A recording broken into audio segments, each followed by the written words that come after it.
Okay, students, are you able to see the screen? Yes, ma'am. Okay. So, if you have any problem regarding yesterday's topics, you can ask me.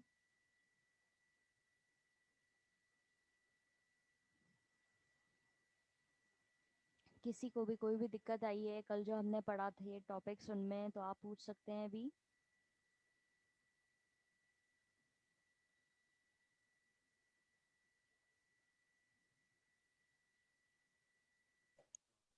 Ma'am yes.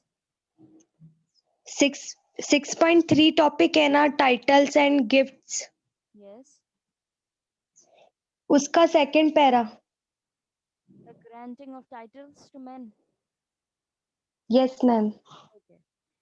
The granting of titles to men of merit was an important aspect of Mughal polity. Okay. For example, इसमें ये कहना चाह रहे हैं पहली बात तो कि आपको जो टाइटल नवाजे जाते हैं इनकी मुगल पॉलिटी के अंदर मुगल पॉलिटिक्स के अंदर वो बहुत ही इंपॉर्टेंट चीज़ थी, बहुत ही मेरिट यानी कि एज एन एडवांटेज था, एक इम्पॉर्टेंट एस्पेक्ट था. कैसे? जैसे फॉर एग्जांपल आज हमारे यहाँ पर बीजेपी है, ठीक है. बीजेपी है उसके अंदर उन्होंने एक पर्टिकुलर काफ़ी सारी डेजिग्नेशंस हैं और जिस भी व्यक्ति को वो दिया जा रहा है तो वो उसके लिए इम्पोर्टेंट होगा. साथ ही उनकी पार्टी के लिए भी इम्पोर्टेंट होगा कि इस व्यक्ति को हमने सो एंड सो टाइटल दिया है और ये अब से ये सारी चीज़ें ये मेंटेन करेगा, जो भी उस टाइटल के अंदर ड्यूटीज़ हैं वो ये पूरी करेगा व्यक्ति. तो ये बहुत ज़्यादा इम्पोर्टेंट चीज़ थी, सौंपना जो होता है टाइटल का. A man ascent in the court hierarchy could be traced through the titles he held. अब एक व्यक्ति जिसको एक पर्टिकुलर टाइटल दिया गया है और उसको एक तरीके से काम करना है, ठीक है, उस टाइटल के अंडर ड्यूटीज पूरी करनी है. तो ये देखना कि भाई किस तरीके से वो अपना काम कर पा रहा है या किस तरीके से उसको टाइटल्स दिए जा रहे हैं. वैसा तो होता नहीं था कि एक व्यक्ति को एक ही टाइटल दे दिया और बात खत्म हो गई. अगर वो अच्छा काम करता है, अच्छा परफॉर्म करता जाता है तो उसको और थोड़ा हाई लेवल का टाइटल दिया जाता था. जैसे कि एक अवार्ड देते हैं अपन आज के ज़माने में किसी को, पद्मश्री, पद्म विभूषण, इस तरह के अवार्ड्स दिए जाते हैं और वो बहुत ही सम्मान की बात होती है. उसी तरीके से इनके ज़माने के अंदर जब किसी को टाइटल दिया जाता था तो वो उसके लिए बहुत सम्मान की बात होती थी. कई बार जो है ये टाइटल्स राजा खुश होकर के आपके काम को देख करके होते थे और कई बार जो है ये पैसे दे करके भी उनको मिलते थे. ठीक है. अब टाइटल्स की कैटेगरी में कौन से वो टाइटल्स दे रहे हैं वो अप टू देम, वो उनके ऊपर डिपेंड करता है. ठीक है. अब यहाँ पर हम पढ़ रहे हैं कि जैसे एक टाइटल है असफ खान करके, टाइटल का नाम ही असफ खान है. ये सबसे हाईएस्ट मिनिस्टर्स को दिया जाता था, ठीक है, ओरिजिनेटेड विद असफ, उनको असफ के तौर पे दिया जाता था. ठीक है. अब ये टाइटल दिया कहाँ से गया था? एक लेजेंडरी मिनिस्टर रहे थे प्रॉपर्ट किंग सुलेमान के या सोलोमन के, उनका जो मिनिस्टर था उसके नाम से जोड़ करके इन्होंने टाइटल बना दिया था. ठीक है. दूसरा टाइटल का एग्जाम्पल हमें दिया है मिर्जा राजा का, जो औरंगजेब के द्वारा बनाया गया था और दो हाईएस्ट रैंकिंग नोबल्स जो थे उनको ये दिया गया था, जय सिंह और जसवंत सिंह, उनको बोला जाता था मिर्जा राजा. ठीक है. नाम नहीं है, टाइटल हैं ये. अब कई बार जैसा मैंने भी आपको बताया था कि टाइटल्स जो हैं वो कई बार पैसे से भी खरीदे जाते थे. तो एक मीर खान करके व्यक्ति थे, ठीक है, उन्होंने औरंगजेब को उस जमाने के अंदर 1 लाख रुपए दिए थे उस जमाने में, जो बहुत बड़ी बात होती थी. और वो सिर्फ उन्होंने क्यों दिए थे? क्योंकि उनको अपने नाम के आगे एक लेटर लगाना था, ए. उस जमाने में उसको बोलते थे अलिफ, लेटर अलिफ, ए को. तो अपने नाम के आगे ए लगाने के लिए उन्होंने औरंगजेब को पैसे दिए और 1 लाख रुपए दिए और फिर उसके बाद में उनको अपना नाम मिला आमिर खान. अब आप सोच रहे होंगे कि इन्होंने औरंगजेब को पैसे क्यों दिए, नाम ही तो बदलना था, अपने हिसाब से बदल लेते. नहीं, क्योंकि औरंगजेब उस समय उनके लीडर थे, वहाँ के रूल कर रहे थे, उनका राज्य चल रहा था, राज्य था उस समय में. और उन्हीं की एक तरीके से सरकार थी, कोई डेमोक्रेसी तो थी नहीं कि भाई आप अपने हिसाब से कहीं ऑफिस जाएंगे और जाकर के अपना नाम चेंज करवा के आ जाएंगे, जो भी प्रोसीजर है वो फॉलो कर लेंगे. नहीं, क्योंकि ये वहाँ के राजा थे उस समय में और इनके अंडर सब पूरा चल रही थी, सारी चीज़ें एक तरीके से इन्हीं की सरकार चल रही थी. इसीलिए इनके पास जाकर के प्रॉपर जो भी प्रोसीजर है कि 1 लाख रुपए देने या 2 लाख रुपए देने, जो भी इन लोगों ने डिमांड करी, उसके बाद में इनके नाम के आगे ए जोड़ा और इनका नाम हुआ आमिर खान. तो अभी हमने 3 चीज़ें पढ़ी कि आसिफ खान कैसे बना टाइटल, दूसरा मिर्ज़ा राजा, और तीसरा ये आमिर खान। ठीक है, जिसमें से 2 जो हैं वो राजा के द्वारा नवाजे गए थे एज एन अवार्ड की तरह, और तीसरा जो है वो खरीदा गया था। और ये बहुत ही हाई इम्पोर्टेंट चीज़ हुआ करती थी मुगल पॉलिटी के अंदर। अब समझ में आया?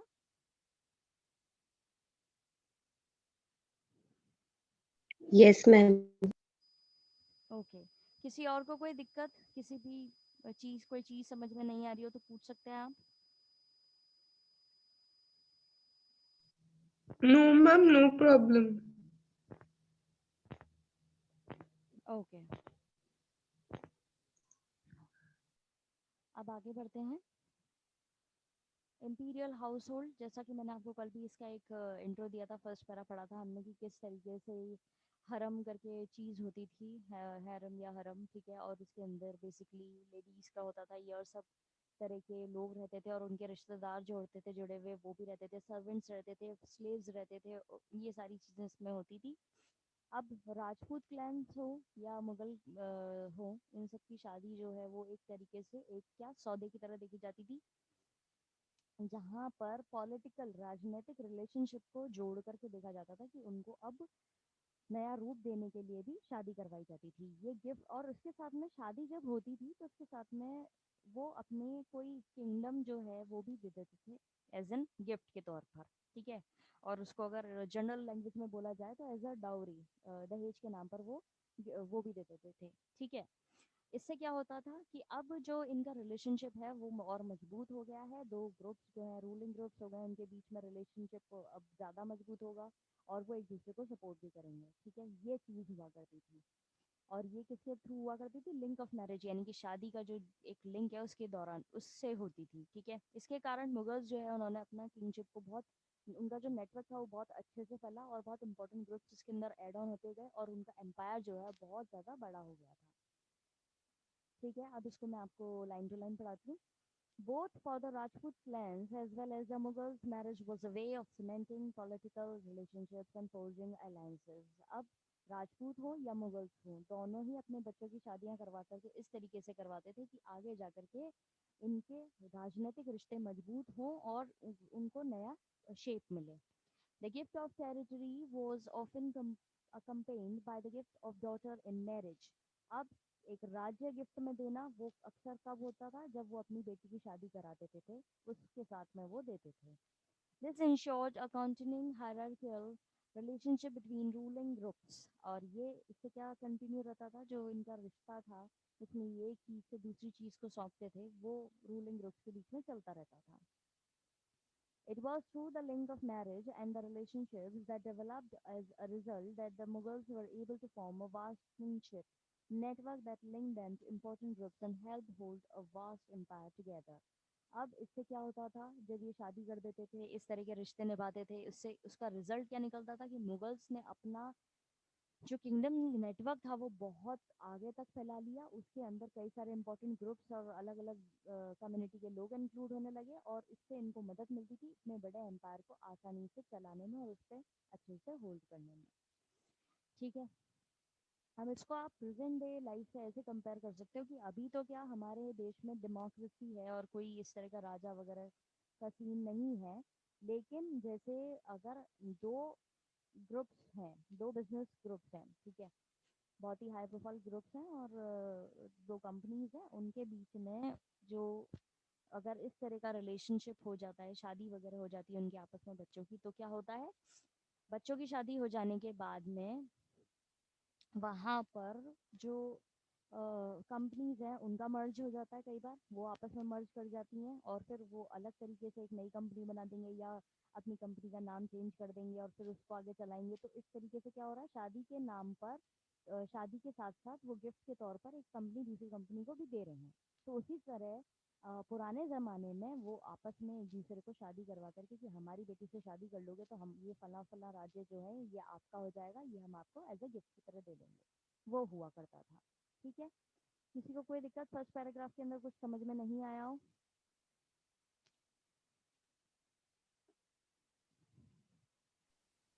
Yes, ma'am, clear है. ओके। किसी को स्पीड में प्रॉब्लम तो नहीं लग रही है, जितना जिस स्पीड से हम जा रहे हैं, क्योंकि हमारा काफ़ी कोर्स बच गया है तो थोड़ा स्पीड अप पढ़ना पड़ेगा, इसलिए मैं पूछ रही हूँ। समझ में आना चाहिए स्पीड, Yes, ma'am. समझ में आना बहुत इम्पोर्टेंट है। Yes, ma'am. ठीक।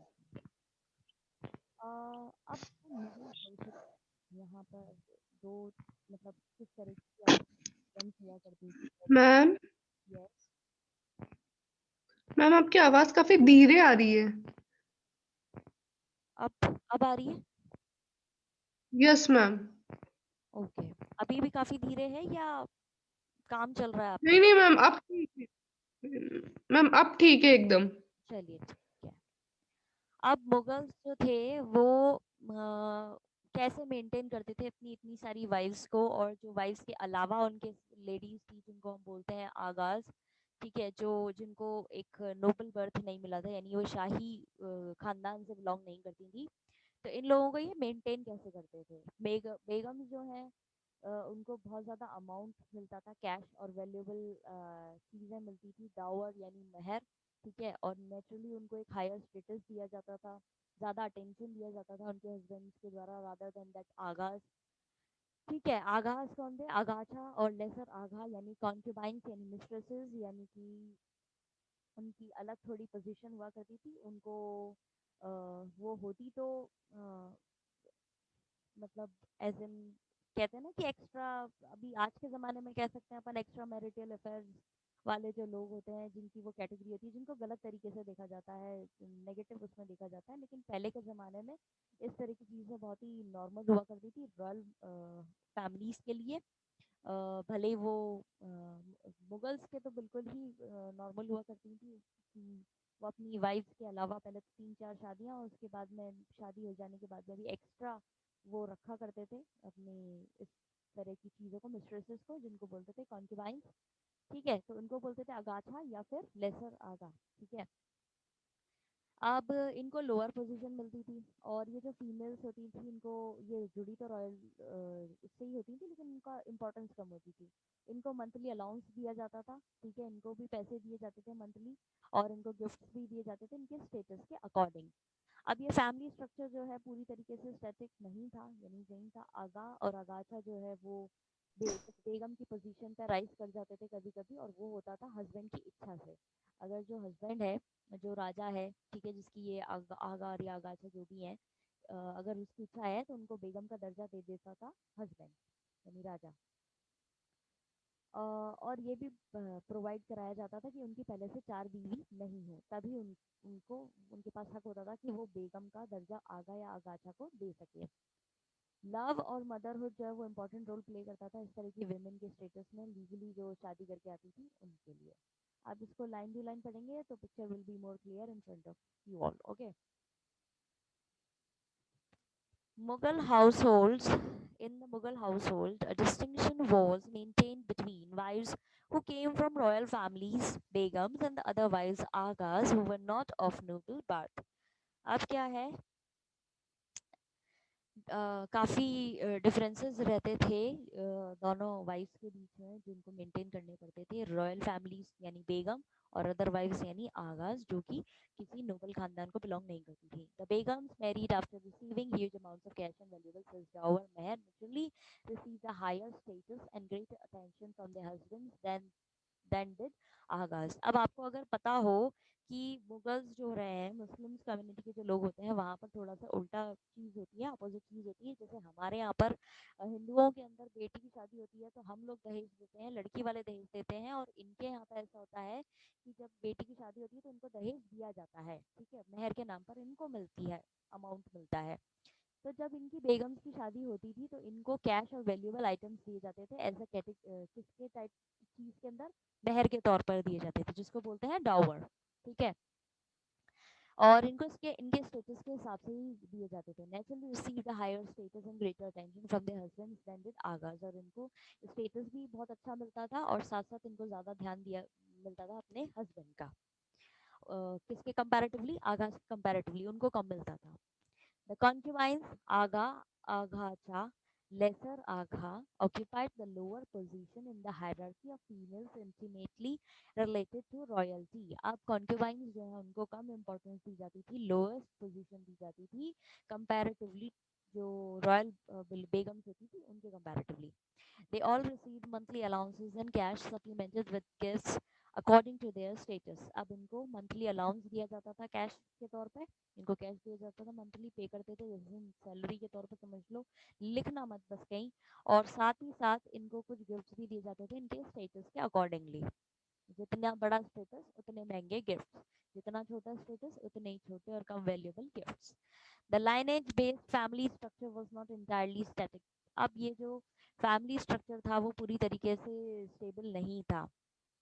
The Aga and Agatha could rise to the position of a begum depending on the husband's will and provided that he did not already have four wives. Suppose there is a king जो कि Mughal king है और उनके already four wives हैं, तो उसके अलावा वो किसी और आगा या अगाथा को बेगम के तौर पर नहीं डिक्लेयर कर सकते थे, और अगर उनकी तीन वाइफ्स हैं या दो वाइफ्स ही हैं तब वो किसी भी आगा और अगाथा को बेगम का स्टेटस दे सकते थे। ठीक है, तो ये बेसिक रूल था, इसको याद रखेंगे कि ऑलरेडी अगर चार वाइफ्स हैं तो उनको नहीं मिलेगा, पोजीशन नहीं मिलेगी। Love and motherhood played important roles in elevating such women to the status of legally wedded wives. अब इस चीज़ को ये कैसे, प्यार और ममता जो है वही इंपॉर्टेंट रोल प्ले करते थे, जिससे किसी भी वुमेन का स्टेटस जो है वो लीगली वेडेड वाइफ्स के कंपैरेटिवली बढ़ जाता था। इस पैराग्राफ में किसी को कोई दिक्कत, कुछ समझ में नहीं आया हो तो पूछ सकते हैं अभी।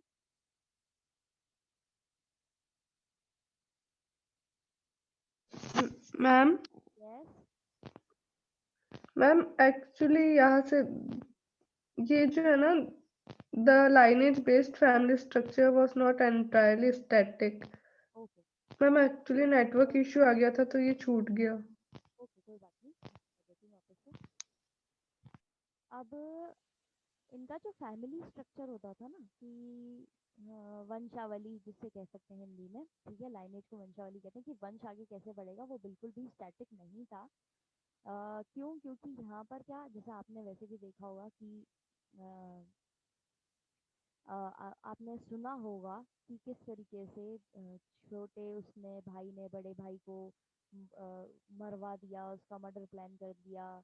ज़्यादा तरीके से एक स्थिरता नहीं थी इस चीज़ में, क्योंकि सबको यस मैम। पता होता था, ठीक है, भले ही वो आगा अगाथा के बच्चे हों या बेगम के बच्चे हों, सबके बीच में जो है कंपटीशन चलता रहता था।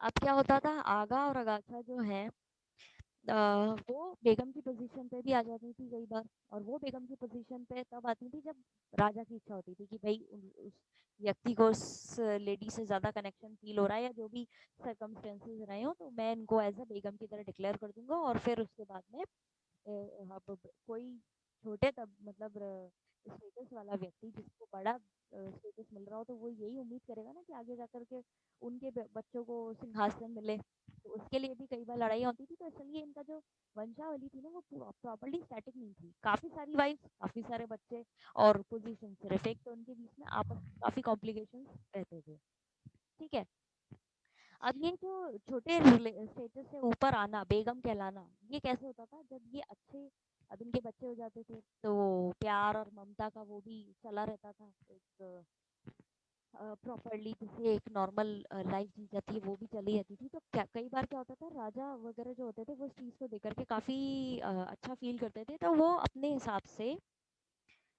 वेडेड वाइफ्स जो होती थी उनके स्टेटस के अकॉर्डिंग उनको दे देते थे। ठीक है, इंपॉर्टेंट रोल जो ये प्ले करते थे वुमेन का, लीगली वेडेड वाइफ्स जो होती थी उनके कंपैरेटिवली, तो वो उनको दे देते थे कि ठीक है, अब आपको बेगम की तरह हम दर्जा दे रहे हैं और अब आप बेगम कहलाएंगी, आगा और अगाथा नहीं कहलाएंगी, और आपकी उपाधि बढ़ गई है तो आपको इम्पोर्टेंस भी ज़्यादा मिलेगी। तो वो भी यहाँ पे चीज़ बताई गई है। यही है टॉपिक। Thank you ma'am.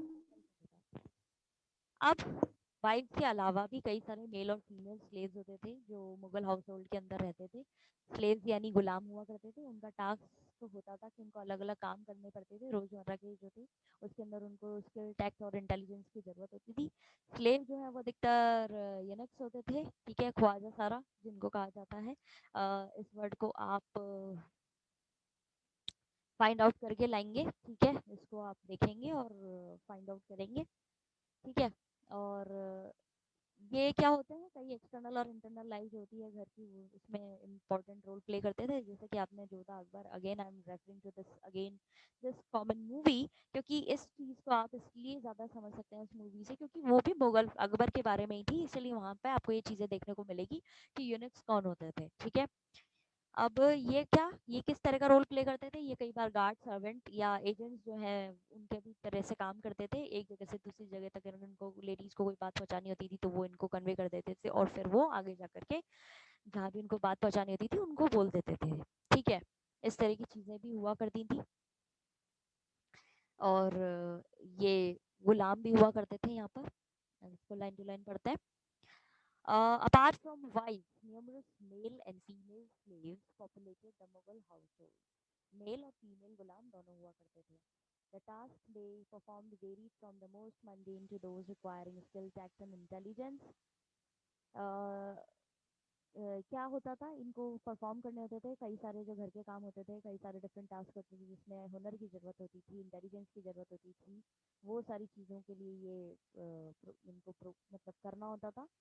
और स्लेव यूनिट्स यानी कि जो स्लेव गुलाम होते हैं, वो इनको एक्सटर्नल और इंटरनल लाइफ जो होती है घर की वो भी मेंटेन करनी होती थी। एज अ गार्ड की तरह इनको लगाया जाता था, सर्वेंट्स की तरह लगाया जाता था। बिकॉज बिकॉज क्या होता था कि ये पावरफुल तो होते थे मैन की तरह ही, लेकिन ये जो है इनका एक होता ना, ना तो मेल ना तो फीमेल वाली कैटेगरी के अंदर आते हैं, ये तो थर्ड कैटेगरी जो होती है उसके अंदर है।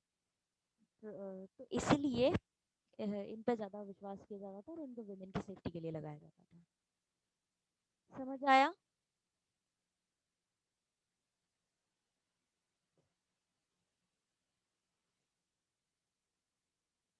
स्टूडेंट्स, आपको समझ आया?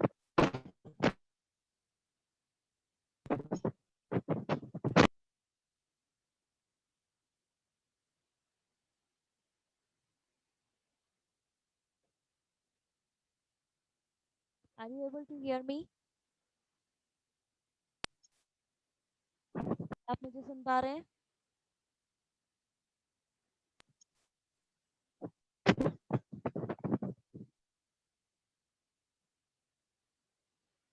Okay, that's all for today. आज हम इतना ही पढ़ेंगे। Will continue this chapter in tomorrow's session. Please consider up your problems. हम आपकी प्रॉब्लम्स कल सॉर्ट आउट करेंगे, ठीक है।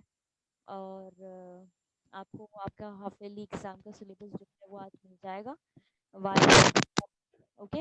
एंड अगर आपको इसमें कोई डाउट पूछनी हो तो आप मुझसे पूछ सकते हैं। Payal, sorry I am unable to hear you. आपका आवाज़ आ नहीं रहा है क्लियरली, तो kindly use that chat option for any query.